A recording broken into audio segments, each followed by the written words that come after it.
Covid के बहुत सारे पेशेंट्स में जो इन्वॉल्व लंग होता है वो कहीं कहीं से फट जाता है, रप्चर हो जाता है, जिससे लंग के अंदर की हवा चेस्ट के अंदर लंग के चारों तरफ आ जाती है, जिसको हम न्यूमोथोरैक्स कहते हैं।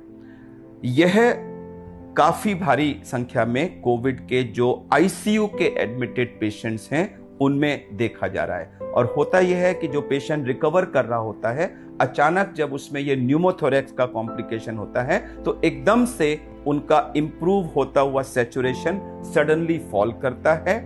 एग्जामिनेशन के द्वारा और चेस्ट एक्सरे के द्वारा इसको डायग्नोस किया जाता है और तुरंत इसके लिए चेस्ट में एक ट्यूब डाली जाती है, जिससे कि वो हवा बाहर निकल आती है और उसको एक बॉटल से कनेक्ट किया जाता है।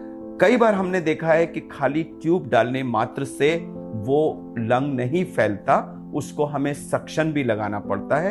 तो इसके बहुत भारी संख्या में पेशेंट्स हमारे पास आ रहे हैं। अगर ट्यूब के द्वारा उस हवा को बाहर निकाल दिया जाए और लंग को फैलने में मदद की जाए सक्शन के द्वारा, तो ये लंग फैल जाता है और पेशेंट्स फिर अपने रिकवरी के राह पे चले जाते हैं।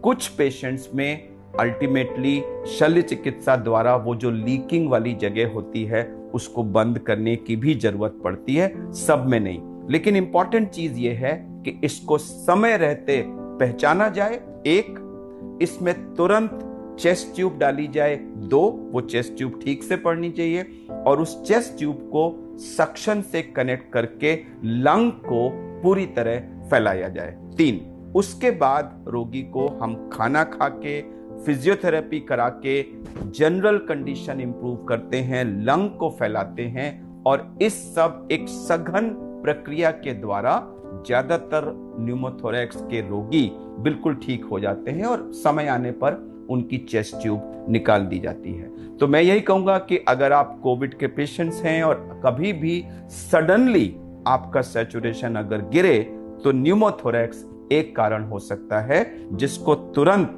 सही इलाज के द्वारा पूरी तरह से कंट्रोल और ठीक किया जा सकता है। इस तरह के पेशेंट्स को मैनेज करने के लिए एक स्पेशलाइज्ड यूनिट की जरूरत होती है, जिनको चेस्ट ट्यूब, सक्शन वगैरह इस तरह की चीजें मैनेज करने का एक्सपीरियंस हो और इसके लिए एक स्पेशल सक्शन मशीन भी चाहिए होती है। हमारी यूनिट इस तरह के पेशेंट्स को रेगुलरली मैनेज करती है, बिकॉज इस समय पूरे देश से इस तरह के पेशेंट्स रेफर होकर हमारे पास आ रहे हैं और ज्यादातर पेशेंट्स को इस पद्धति के द्वारा बिल्कुल ठीक किया जा सकता है।